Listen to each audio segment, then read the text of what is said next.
चतुर्थी कर्म बारात का कई दिनों तक ठहरना, सप्तर्षियों के समझाने से हिमालय का बारात को विदा करने के लिए राजी होना, मैना का शिव को अपनी कन्या सौंपना तथा बारात का पुरी के बाहर जाकर ठहरना।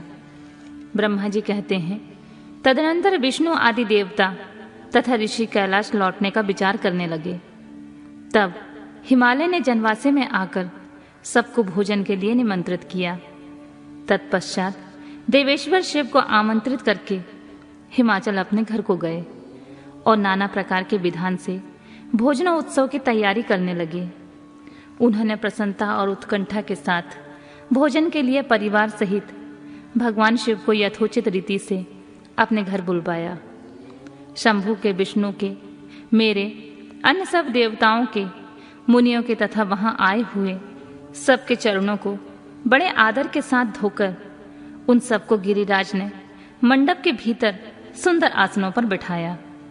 फिर अपने भाई बंधुओं को साथ लेकर उनके सहयोग से उन सब अतिथियों को नाना प्रकार के सरस पदार्थों द्वारा पूर्णतः तृप्त किया।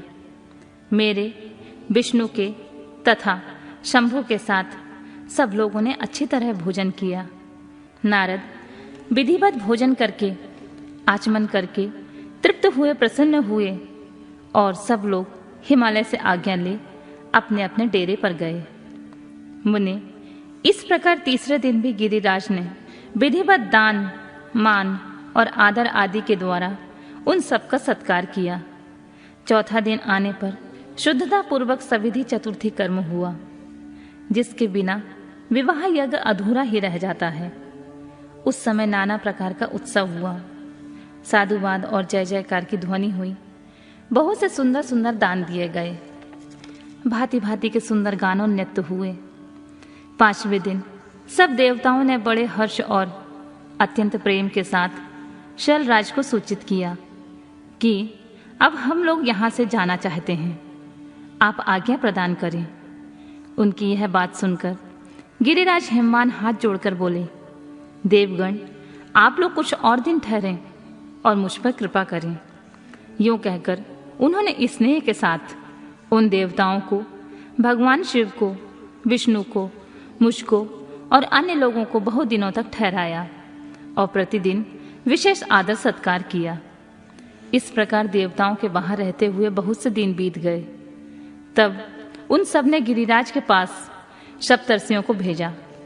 सप्तर्षियों ने हिमवान और मैना से समयोचित बात कहकर उन्हें समझाया, परम शिव तत्व का वर्णन किया तथा प्रसन्नता पूर्वक उनके सौभाग्य की सराहना की। मुने, उनके समझाने से गिरिराज ने बारात को विदा करना स्वीकार कर लिया। तत्पश्चात भगवान शंभु यात्रा के लिए उद्यत हो देवता आदि के साथ शैलराज के पास आए।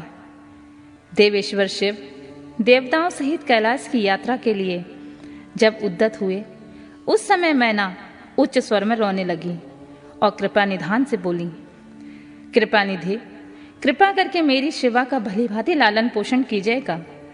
आप आशुतोष हैं, पार्वती के सहस्रों अपराधों को भी क्षमा कीजिए। मेरी बच्ची जन्म जन्म से आपकी चरणार बिंदों की भक्त रही है और रहेगी।